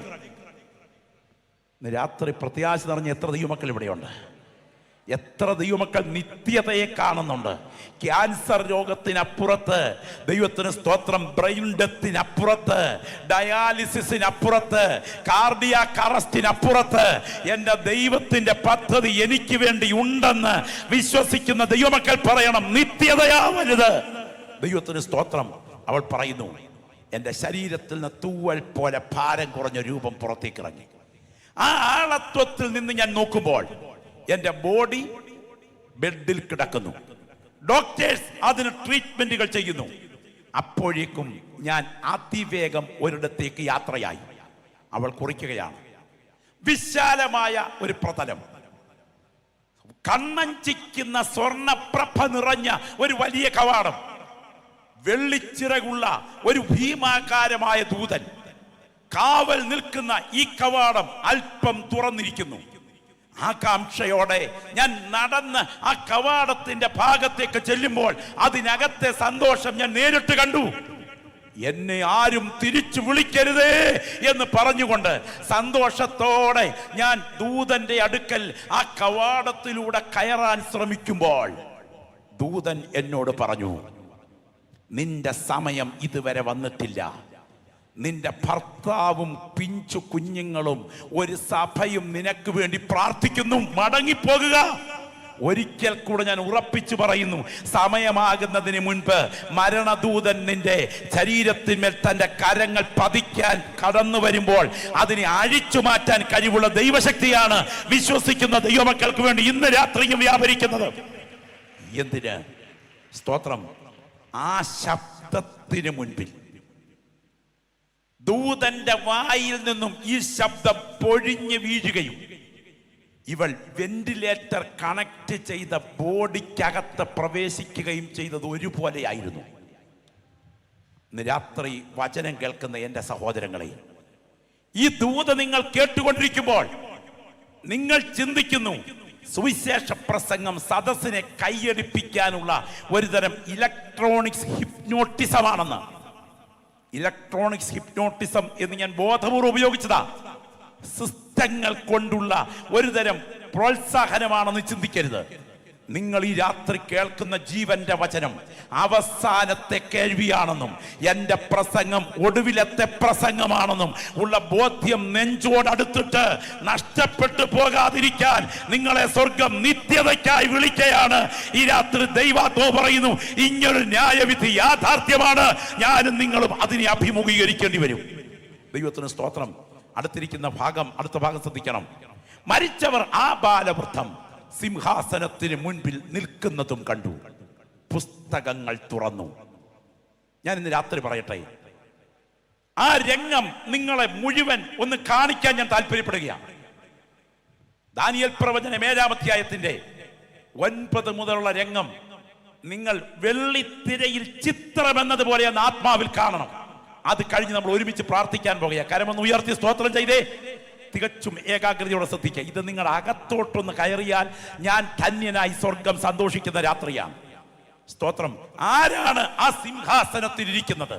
സോക്രട്ടീസ് അല്ല. ഞങ്ങൾ ഇന്ന് രാത്രി തിരുവനന്തപുരത്തിന്റെ ചങ്കിൻകൂടിനുള്ളിൽ തൻ്റെ ഇടത്തോടെ വിളിച്ചു പറയുന്നു, ആ സിംഹാസനത്തിലിരിക്കുന്നത് സോക്രട്ടീസ് അല്ല, ആ സിംഹാസനത്തിലിരിക്കുന്ന പ്ലേറ്റോ അല്ല, ആ സിംഹാസനത്തിലിരിക്കുന്നത് ലോകം കണ്ട ബുദ്ധിരാക്ഷസന്മാരാരുമല്ല, ഈ ഭൂമിയിൽ മരിച്ചു മൺമറഞ്ഞവരാരുമല്ല ഇരിക്കുന്നത്.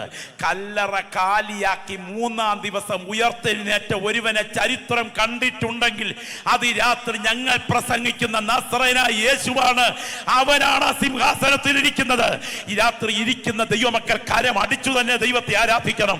കാരണം ഇന്ന് രാത്രി ഞാൻ പറയാം, മുഹമ്മദ് നബി ഇവിടെ മരിച്ചിട്ടുണ്ട്, എബ്രഹാം ലിങ്കൻ ഇവിടെ മരിച്ചിട്ടുണ്ട്, സോക്രട്ടീസും പ്ലേറ്റോയും അരിസ്റ്റോട്ടിലും മരിച്ചിട്ടുണ്ട്.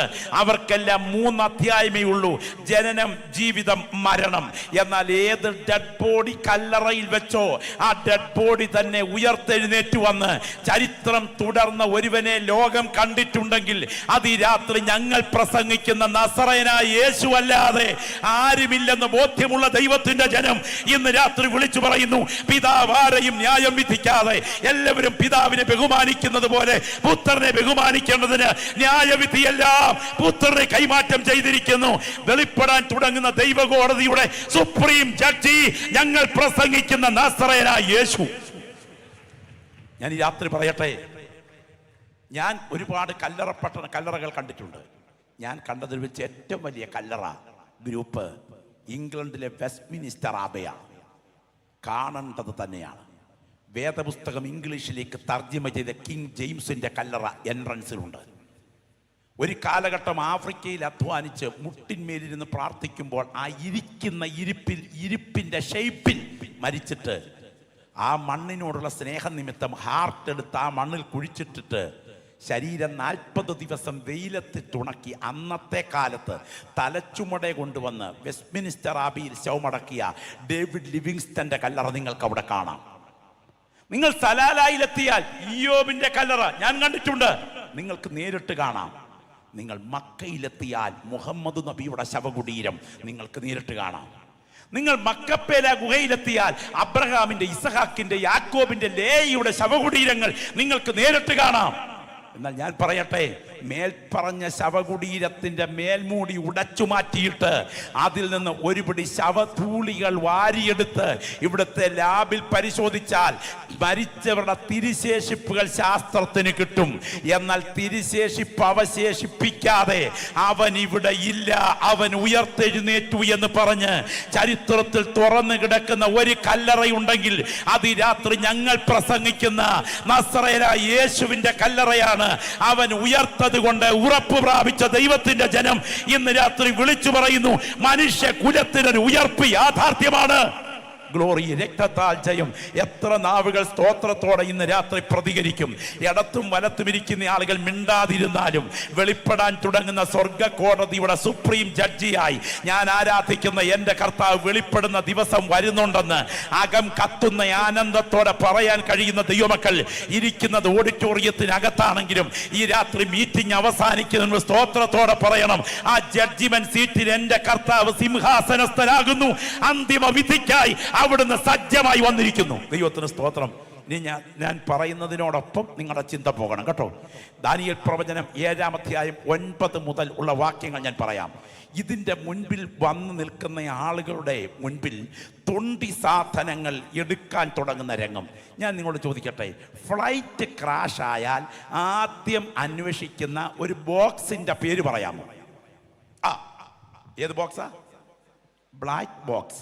എന്തുകൊണ്ടാണ് ഫ്ലൈറ്റ് ക്രാഷ് ആയാൽ ഈ ബ്ലാക്ക് ബോക്സ് അന്വേഷിക്കുമ്പോൾ ഈ ബോക്സിന് ബ്ലാക്ക് ബോക്സ് എന്ന് പേര് കൊടുത്തിരിക്കുന്നത്? എന്തുകൊണ്ടാണ് ഈ ബ്ലാക്ക് ബോക്സ് എന്ന് പേര് കൊടുത്തിരിക്കുന്നത്? കമോൺ, കറുത്തിരിക്കുന്നത് കൊണ്ടാണ്. ബ്ലാക്ക് ബോക്സ് കണ്ടിട്ടുള്ളവരാരെങ്കിലും ഇതിനകത്തുണ്ടോ? ഉണ്ടെങ്കിലും ഒന്ന് കരമുയർത്താം. ഞാൻ ബ്ലാക്ക് ബോക്സുകൾ ഒരുപാടെണ്ണം ഇംഗ്ലണ്ടിൽ നിരത്തി വെച്ചിരിക്കുന്നത് കണ്ടിട്ടുണ്ട്. പലപ്പോഴും അതിൻ്റെ കളർ ഞാൻ ശ്രദ്ധിച്ചത് റെഡ് കളറിലാണ്. എന്നാൽ ബ്ലാക്ക് ബോക്സ് എന്ന് കൊടുക്കാൻ കാരണം കറുത്ത വാർത്തയാണ് അതിനകത്തുള്ളത്. ഈ കോക്പിറ്റിൽ നിന്നും ആ സമയം പുറത്തേക്ക് പോയ സന്ദേശം, കോക്പിറ്റിൽ തിരിച്ചു വന്ന സന്ദേശം, ഇത് മുഴുവൻ റെക്കോർഡ് ചെയ്ത് വെച്ചിരിക്കുകയാണ്. അങ്ങനെ ഒരു ബ്ലാക്ക് ബോക്സ് ഇവിടുത്തെ ഫ്ലൈറ്റിനുണ്ടെങ്കിൽ ഞാനൊരു വസ്തുത പറയാൻ പോവുകയാണ്. ചെവി തുറന്ന് കേൾക്കണം. ഈ പ്രസംഗിക്കുന്ന എനിക്കും ഈ കേൾക്കുന്ന നിങ്ങൾക്കും ഒരു ബ്ലാക്ക് ബോക്സ് വെച്ചാണ് തമ്പുരാൻ വിട്ടിരിക്കുന്നത്.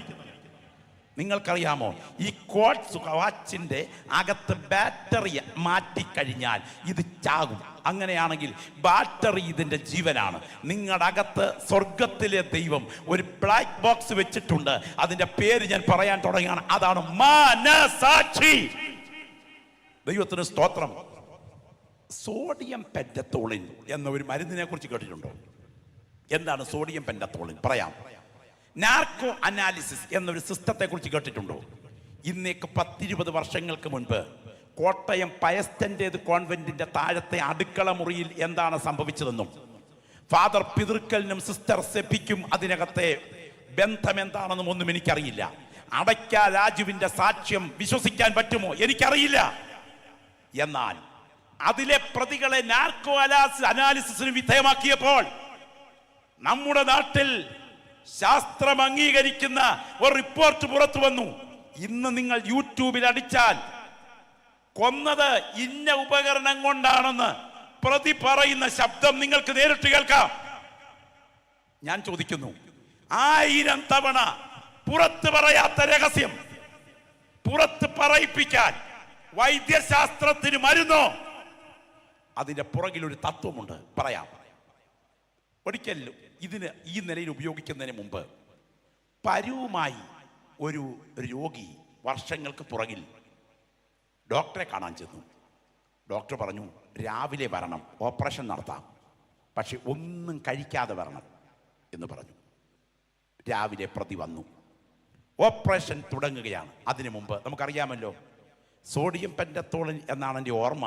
കുത്തിവെച്ച് ആളിനെ മയക്കാൻ തുടങ്ങുന്നു. മയങ്ങുന്നതിൻ്റെ സമയത്ത് ഡോക്ടേഴ്സ് കുശലം ചെയ്തുകൊണ്ടിരിക്കും. ഒരു ആവശ്യവും ഇല്ലെങ്കിലും കുറേ സ്വകാര്യ കാര്യങ്ങളൊക്കെ സംസാരിച്ചുകൊണ്ടിരിക്കും. ഇങ്ങനെ കണ്ണടച്ച് കക്ഷി മയങ്ങുന്നതിനിടയിൽ ഡോക്ടർ ചോദിച്ചു, രാവിലെ എന്തുവാ കഴിച്ചത്? ചപ്പാത്തിയും മീൻകറിയുമാണെന്ന്. അപ്പൊ ഡോക്ടർക്ക് ഒരു കാര്യം മനസ്സിലായി. ഈ സാധനം ഉപയോഗിച്ചാൽ ഉള്ളിൽ മറഞ്ഞു കിടക്കുന്ന കാര്യം ഇയാൾ അറിയാതെ ഇയാളുടെ മനസാക്ഷി സജീവമായി സത്യം പുറത്തു വരും. ഞാൻ ഇന്ന് രാത്രി പറയട്ടെ, ഇവിടെ ഒരു വൈദ്യശാസ്ത്ര മരുന്നിന് മയക്കിക്കിടത്തി ഉള്ളറ ബോധവൽക്കരിച്ച് സത്യം പുറത്തു കൊണ്ടുവരാൻ കഴിയുമെങ്കിൽ എൻ്റെ ദൈവത്തിൻ്റെ കോടതിക്ക് വ്യക്തികളെ വിധിക്കുന്ന ഒരു ദിവസം വരുന്നെന്നും ആ മനസാക്ഷിയുടെ കോടതി വിഷയത്തിന് ഉത്തരം പറയേണ്ടി വരുമെന്നും ബോധ്യമുള്ള ദൈവമക്കൾ ഈ രാത്രി പറയണം. എൻ്റെ ദൈവത്തിൻ്റെ കരം മനസാക്ഷിയെ പുറത്തു കൊണ്ടുവന്ന് ഈ കോടതിയിൽ മറുപടി പറയിപ്പിക്കും. സ്തോത്രം. ഇതാ ആ സിംഹാസനത്തിൽ എൻ്റെ കർത്താവ് ഉപവിഷ്ടനായിരിക്കുന്നു. എഴുതിയിരിക്കുന്ന വാക്യം ഇങ്ങനെ പറഞ്ഞ് ഞാൻ നിർത്തുന്നു. 1000 പേർ അവന് ശുശ്രൂഷ ചെയ്തു. 10,000 പേർ അവൻ്റെ മുൻപാകെ നിന്നു. 1000 ആണോ കൂടുതൽ? 10,000 ആണോ കൂടുതൽ? ദൈവത്തിന് സ്തോത്രം. ആരാ കൂടുതൽ? ഭൂരിപക്ഷം 10,000. ഒരഗ്നി നദി ഉരുകി തിളച്ച് ഇതിന് മുൻപിൽ കൂടെ ഇങ്ങനെ ഒഴുകുകയാ. തീ ജ്വലിക്കുന്ന ഒരു നദി ഒഴുകുകയാ. അത് തനി തീയാണ്, ഒഴുകുന്ന ലാവ പോലെ ഒഴുകുകയാ. അതിന്റെ ഒരു കരയിൽ സിംഹാസനസ്ഥനായ ക്രിസ്തു, അതിനോടൊപ്പം 1000 പേർ അവന് ശുശ്രൂഷ ചെയ്യുന്നവർ. അതിന്റെ മറുകരയിൽ 10,000 പേർ. ഇത് അമ്മൂമ്മ കഥയല്ല, ഇതൊരു തികച്ചും യാഥാർത്ഥ്യമാണ്. ഞാൻ പറയാം, ആ 10,000 പേർ ആരാണെന്ന്.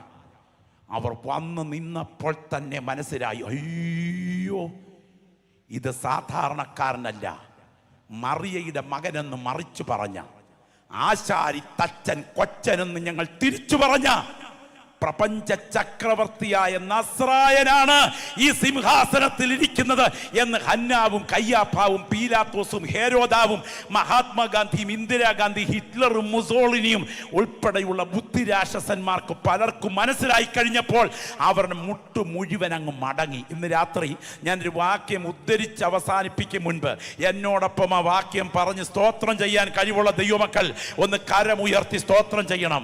അവൻ ദൈവരൂപത്തിലിരിക്കെ ദൈവത്തോടുള്ള സമത്വം മുറുകെ പിടിച്ചുകൊള്ളണം എന്ന് വിചാരിക്കാതെ തന്നെത്താൻ താഴ്ത്തി ക്രൂശിലെ മരണത്തോളം അനുസരണമുള്ളവനായി തീർന്നു.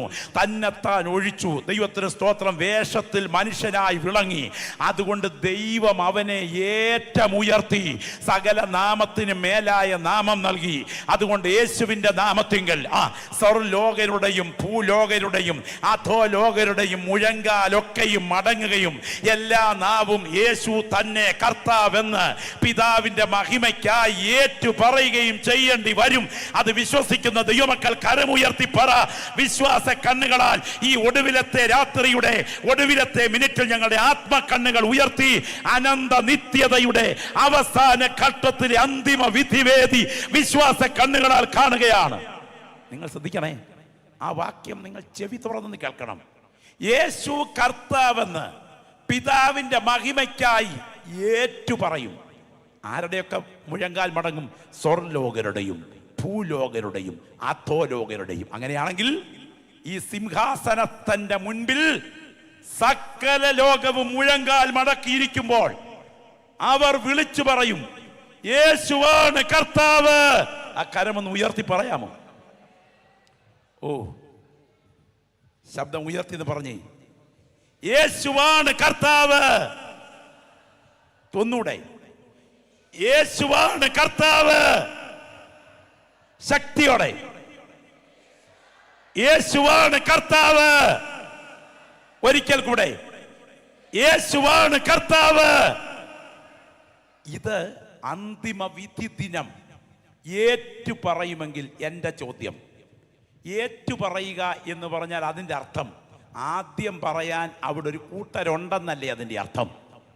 ഞാൻ പറയാം ആദ്യം പറയുന്നത് ആരാണെന്ന്. ഇന്ന് രാത്രി ഇവിടെ ഇരുന്ന് ആത്മാവിൽ അവനെ അനുഭവിച്ചറിയുന്ന ദൈവമക്കൾ അവനോടൊപ്പം ജഡ്ജിമാരായി ദൈവസിംഹാസനത്തിൽ എത്തിച്ചേരുമ്പോൾ അവർ ദൈവസന്നിധിയിൽ നിന്ന് വിളിച്ചു പറയും, ഞങ്ങളുടെ രക്ഷകനാണ് കർത്താവ്. എന്നാൽ ഇത് കണ്ട് കാര്യം മനസ്സിലാക്കിയ അന്നത്തെ ജനത മുഴുവൻ അവന്റെ മുൻപിൽ മുട്ടുമടക്കിക്കൊണ്ട് പറയും, യേശുവാണ് കർത്താവ് എന്ന് പറഞ്ഞിട്ട് സ്വർഗത്തിൽ പോമെന്നല്ല എഴുതിയിരിക്കുന്നത്. എഴുതിയിരിക്കുന്നത് ഇങ്ങനെയാണ്. ദൈവത്തിന് സ്തോത്രം. തീപ്പൊയ്കയിലേക്ക് തള്ളിക്കളയും. നിങ്ങൾ ഓർക്കണം, തീപ്പൊയ്കയിലേക്ക് തള്ളിക്കളയപ്പെടുമ്പോൾ അവിടെ ഉരുകി തിളയ്ക്കുന്ന ആ തീപ്പൊയ്കയ്ക്കകത്ത് ആത്മാക്കളുടെ നിലവിളി ഉയരുമ്പോൾ അവർ നിലവിളിച്ചുകൊണ്ട് അഗ്നിപ്പൊയ്കയിലേക്ക് ഒഴുകി മാറുകയാണ്. ഞാൻ ഈ രാത്രി സ്തോത്രത്തോടെ പറയട്ടെ, ജീവപുസ്തകത്തിൽ പേരെഴുതപ്പെട്ടതിനാൽ എൻ്റെ പേർ കർത്താവിൻ്റെ ജീവന്റെ പുസ്തകത്തിൽ ഉള്ളത് കൊണ്ട് മരണം മാറി നിത്യജീവൻ അനുഭവിക്കാൻ എൻ്റെ ദൈവം എനിക്ക് ഭാഗ്യം തന്നതിനാൽ പാതാള ന്യായവിധി എന്നെ ഒഴിഞ്ഞു പോയി എന്ന ബോധ്യമുള്ള ദൈവത്തിന്റെ ജനം ഇന്ന് രാത്രി കരങ്ങൾ ഉയർത്തിപ്പിടിച്ച് ശബ്ദം ഉയർത്തി വാ തുറന്നൊന്ന് പ്രാർത്ഥിക്കാൻ തുടങ്ങുന്ന രാത്രിയാണ്. ഞാൻ ഈ രാത്രി കാണുന്നു, സ്വർഗം ഈ ഓഡിറ്റോറിയത്തിന് മീതെ തുറന്നു നിൽക്കുകയാണ്. ദൂതന്മാർ ഇവിടെ കുനിഞ്ഞു നോക്കുന്ന രാത്രിയാണ്. ഇരുട്ടിന്റെ ശക്തികൾ ചില വ്യക്തികളുടെ മേൽ ആധിപത്യം പുലർത്താൻ തുടങ്ങുന്നു എന്ന് ആത്മമണ്ഡലത്തിൽ ഞാൻ ദൂതി രാത്രി വിളിച്ചു പറയുന്നു. അഭിഷിക്തന്മാർ ഈ ഗ്രൗണ്ടിൽ പ്രാർത്ഥിച്ചു തുടങ്ങട്ടെ. ചില ജീവന്റെ മേൽ കൈവെക്കാൻ സാത്താന്യ ശക്തികൾ അവന്റെ പദ്ധതികൾ ആസൂത്രണം ചെയ്തിരിക്കുന്നു എന്ന് ആത്മമണ്ഡലത്തിൽ ഞാൻ ദൂത് വിളിച്ചു പറയുകയാണ്. അടുത്ത വർഷത്തെ കൺവെൻഷൻ ഒരുമിച്ച് കൂടുന്നതിന് മുൻപ് ചില പ്രിയപ്പെട്ടവരുടെ മുഖം അതെ മരണദൂതന്റെ കരങ്ങൾ നീണ്ടുവന്ന് തുടയ്ക്കത്തക്ക വിധത്തിൽ വ്യാപരിക്കുന്ന ചില ബന്ധനങ്ങൾ ഇന്ന് രാത്രിത്തെ ശുശ്രൂഷയ്ക്ക് നടുവിൽ ആത്മമണ്ഡലത്തിന് അഴിഞ്ഞു മാറുകയും യേശുവിന്റെ നാമത്തിൽ ചില ശരീരങ്ങളെ ഉന്നം വെച്ച് വെച്ചുകൊണ്ട് വാദിക്കുന്ന ബന്ധനങ്ങൾ ആത്മമണ്ഡലത്തിൽ പൊട്ടിമാറിയിട്ട് നിത്യജീവന്റെ ദർശനത്തിലേക്ക് കർത്താവ് ഇന്ന് രാത്രി ഇതിനകത്തിരിക്കുന്ന വ്യക്തികളുടെ കണ്ണുകളെ തുറന്നു മാറ്റി പരിശുദ്ധാത്മാവ് ചില വ്യക്തികളെ ആത്മാവിൽ ഒരുക്കുന്ന രാത്രിയാണ്. അന്യഭാഷയിൽ പ്രാർത്ഥിക്കാൻ നിയോഗമുള്ള ദൈവമക്കൾ ഇന്ന് രാത്രി ഇരിക്കുന്ന ഇരിപ്പിൽ അന്യഭാഷയിൽ പ്രാർത്ഥിക്കാൻ തുടങ്ങട്ടെ. യേശുവിന്റെ നാമത്തിൽ ജയം, യേശുവിന്റെ നാമത്തിൽ ജയം. ചില വ്യക്തികൾക്ക് നേരെ മരണദൂതന്റെ കരങ്ങൾ ഈ രാത്രി നീണ്ടുവരുമ്പോൾ അതിനെ വെട്ടിമാറ്റിയിട്ട് നിന്നെ നിത്യതയ്ക്ക് അർഹനാക്കാൻ കഴിയുന്ന ദൈവശക്തി ഈ ഗ്രൗണ്ടിൽ വ്യാപരിച്ചു കൊണ്ടിരിക്കുകയാണ്. യഹോവയുടെ തേജസ്സിന്റെ മേഘം ഒരു നിഴൽ പോലെ ഇതിനകത്തിരിക്കുന്ന വ്യക്തികളുടെ തലയ്ക്ക് മീതെ ഇന്ന് രാത്രി നിഴൽ വിരിച്ച് കഴിഞ്ഞിരിക്കുകയാണ്. യേശുവിന്റെ നാമത്തിൽ ജയം, യേശുവിന്റെ നാമത്തിൽ ജയം, യേശുവിന്റെ നാമത്തിൽ ജയം. പ്രാർത്ഥന ഉയരട്ടെ, പ്രാർത്ഥന ഉയരട്ടെ. പരിശുദ്ധാത്മാവ് നിയോഗം തരുന്ന ദൈവമക്കൾ ഇന്ന് രാത്രി ഇതിനകത്ത് അന്യഭാഷയിൽ പ്രാർത്ഥിച്ചു തുടങ്ങണം. കാരണം നിങ്ങളുടെ അടുക്കലിരിക്കുന്ന വ്യക്തികളുടെ മേൽ ആ മരണദൂതന്റെ കരങ്ങൾ തലോടാൻ പ്ലാൻ ചെയ്തിട്ടുണ്ട്. എന്നാൽ ഇന്ന് രാത്രി നിത്യജീവന് വേണ്ടി ഒരു വ്യക്തി പോലും നിർണയിക്കപ്പെടാതെ ഈ ഓഡിറ്റോറിയം വിട്ട് പുറത്തു പോകാതിരിപ്പാൻ പരിശുദ്ധാത്മാവ് ചില പ്രിയപ്പെട്ടവരോട് ആത്മാവിൽ ആലോചന വിളിച്ചു പറയുകയാണ്. യേശുവിന്റെ നാമത്തിൽ ജയം, യേശുവിന്റെ നാമത്തിൽ ജയം. പ്രാർത്ഥന ഉയരട്ടെ, പ്രാർത്ഥന ഉയരട്ടെ, പ്രാർത്ഥന ഉയരട്ടെ. നിന്റെ കണക്കുകൂട്ടലുകളെ തകിടം മറിച്ചുകൊണ്ട്, നിന്റെ കണക്കുകൂട്ടലുകളെ തകിടം മറിച്ചുകൊണ്ട് ചില ശരീര ബലഹീനതകൾ നിന്നിൽ തുടക്കം കുറിച്ച് നിന്റെ അന്ത്യ ഉറക്കത്തിന്റെ ഘട്ടമാക്കി മാറ്റി നിന്നെ നിത്യ നരകത്തിലേക്ക് വലിച്ചിഴക്കത്തക്ക വിധം നിന്റെ ശരീര കോശങ്ങളിൽ പിടിയിട്ട് വാദിച്ചു നിൽക്കുന്ന ബന്ധനങ്ങൾ ഇന്ന് രാത്രി യേശുവിന്റെ നാമത്തിൽ അഴിയുക മാത്രമല്ല, ഈ രാത്രി ആത്മാവിൽ പ്രാർത്ഥിക്കുന്നവർ ഇങ്ങനെ പ്രാർത്ഥിക്കണം. ഈ ദൂത് കേട്ടുകൊണ്ടിരിക്കുന്ന ഒരു വ്യക്തി പോലും കൈവിടപ്പെട്ടു പോകാതെ നിത്യതയ്ക്ക് അർഹരാകത്തക്ക വിധം കർത്താവിന്റെ കരം വിടുതലിനായി ചലിക്കട്ടെ. രക്തത്താൽ ജയം, രക്തത്താൽ ജയം, രക്തത്താൽ ജയം. യെസ്, പ്രാർത്ഥിച്ചു തുടങ്ങിക്കാട്ടെ, പ്രാർത്ഥിച്ചു തുടങ്ങിക്കാട്ടെ. മേഘം പോലെ മൂടുന്ന ദൈവത്തിന്റെ തേജസ് ഈ ഓഡിറ്റോറിയത്തിന് മീതെ, ദൈവ തേജസ്സിന്റെ വ്യക്തികളുടെ ശിരസിന് മീതെ ആത്മാവിൽ നിഴൽ വിരിക്കുന്ന രാത്രിയാണ്. ഞാൻ വാത്സല്യ സഹോദരങ്ങൾ പറയട്ടെ, കഴിഞ്ഞ ദിവസം ഞങ്ങളുടെ വീടിന്റെ തൊട്ടടുത്തൊരു വാത്സല്യ സഹോദരൻ കോവിഡ് വാക്സിന്റെ പ്രവർത്തനത്തിന്റെ പരിണിത ഫലമായി മാരകമായ ബ്ലഡ് ക്ലോട്ടിംഗ് എന്ന റിപ്പോർട്ട് കഴിഞ്ഞ ദിവസം നാം കേട്ടത് ഞെട്ടലിലൂടെയാണ്. അരോഗതൃടഗാത്രനായ ഒരു ചെറുപ്പക്കാരൻ, എൻ്റെ ലോക്കൽ ചർച്ചിനോട് ഏറ്റവും അടുത്തൊരു സഹോദരൻ, രാവിലെ എഴുന്നേറ്റ് ഭാര്യയോട് പറഞ്ഞു, നീ പാട്ടുപാട്. തൻ്റെ ഭാര്യയോടൊപ്പം പാട്ടുപാടി. പാട്ട് കഴിഞ്ഞ് ചായ എടുത്തുകൊണ്ട് അപ്പോഴേക്കും ഞാൻ ഒന്നുകൂടെ ഒന്ന് കിടക്കട്ടെ എന്ന് പറഞ്ഞു വീടിൻ്റെ സിറ്റ് ഔട്ടിൽ വെച്ചിരിക്കുന്ന സോഫയിലേക്ക് പകുതി ശരീരം സോഫയിലാക്കിക്കൊണ്ട് വെറുതെ ഒന്ന് ചാഞ്ഞ് ഒന്ന് മയങ്ങാൻ കിടന്നു. ഭാര്യ ചായയുമായി വന്നപ്പോൾ തട്ടി വിളിച്ചു, അനക്കമില്ല. നേഴ്സായതുകൊണ്ട് നാടി പിടിച്ചു നോക്കി, പോയി കഴിഞ്ഞു. ചായ എടുക്കുന്നതിനും ചായക്ക് പോകുന്നതിനും ഇടയിൽ ഈ മണ്ണിനോട് വിട പറഞ്ഞു. നിങ്ങൾ വിചാരിക്കരുത് ഈ ദൂത് വെറുതെ ഇവിടെ മുഴങ്ങുന്നതാണെന്ന്. റാന്നിയിൽ മാർത്തോമ ഹോസ്പിറ്റൽ എന്നൊരു ഹോസ്പിറ്റലുണ്ട്. തൊട്ടടുത്ത ഞങ്ങളുടെ മുൻപിൽ ഒരു ഹോസ്പിറ്റലാണ്. എനിക്കറിയാവുന്ന ഒരു ചെറുപ്പക്കാരൻ ഈ കഴിഞ്ഞ ദിവസം അവിടെ എത്തി. വല്ലാത്തൊരു അസ്വസ്ഥത എന്ന് അദ്ദേഹം ഡോക്ടേഴ്സിനോട് പറഞ്ഞു. ECG നോക്കി, എക്കോ നോക്കി, കുഴപ്പമില്ല. വീട്ടിലേക്ക് പോയിക്കൊള്ളാൻ പറഞ്ഞു. മരുന്നൊന്നും കൊടുത്തില്ല. വീട്ടിൽ ചെന്ന് ചില മിനിറ്റിനുള്ളിൽ തിരിച്ചു വന്നു. ഡോക്ടറെ, എനിക്ക് വല്ലാത്ത അസ്വസ്ഥത, ഒന്നുകൂടെ ശ്രദ്ധിക്ക്. ഡോക്ടർ പറഞ്ഞു, ECG എടുക്കുന്ന നേഴ്സസ് മാറി നിൽക്കട്ടെ, ഞാൻ നേരിട്ട് വന്ന് ECG എടുക്കാം. താനും കൂടെ ECG റൂമിലോട്ട് കയറി. എടുത്തുകൊണ്ടിരിക്കുമ്പോൾ അടുത്ത അറ്റാക്ക്. ആ ലോകത്തോട് വിട പറഞ്ഞു. ഞാൻ നിങ്ങളോട് ചോദിക്കട്ടെ, 94 സെപ്റ്റംബർ മഹാരാഷ്ട്രയിലെ ലത്തൂർ ജില്ലയിൽ ഒരു ഭൂകമ്പമുണ്ടായി. നോക്കി നിൽക്കെ 21 ഗ്രാമങ്ങൾ അപ്രത്യക്ഷമായി. തലേ രാത്രി മോട കല്യാണം, മോന് വീതം കൊടുക്കുന്നത്, വീട് പണി പ്ലാൻ ചെയ്തേച്ചല്ലേ ഉറങ്ങാൻ കയറിയത്. രാവിലെ മണ്ണിനടിയിലല്ലേ ഉണർന്നത്. നിങ്ങൾക്കറിയാമോ ഭോപ്പാൽ വിഷവാതക ദുരന്തം? തലേ രാത്രി ഉറങ്ങാൻ കയറിയവർ 1000 സ്വപ്നത്തോടെ കയറിയതാ. രാവിലെ അവർ ഉണർന്നില്ല കേട്ടോ. നീയും ഞാനും നൂറ്റാണ്ടുകൾ നിൽക്കുന്ന കരിവേലകം അല്ല. നിമിഷം കൊണ്ട് വാടി വീഴുന്ന പുൽത്തണ്ടിലെ പുഷ്പക്കൊടിയാണ്. എന്നാൽ ജീവന്റെ പുസ്തകത്തിൽ പേരെഴുതപ്പെട്ട ഒരാൾ ഇതിനകത്തുണ്ടെങ്കിൽ നീ ധന്യനാണ്. ആ കരങ്ങളൊന്ന് ഉയർത്തിപ്പിടിച്ചേ, യേശുവേ എന്നൊന്ന് ശബ്ദം ഉയർത്തി പറഞ്ഞേ. പോരാ പോരാ പോരാ, ആ രണ്ട് കരങ്ങളൊന്ന് ഉയർത്തിക്കേ, രണ്ട് കരങ്ങളൊന്ന് ഉയർത്തിക്കേ.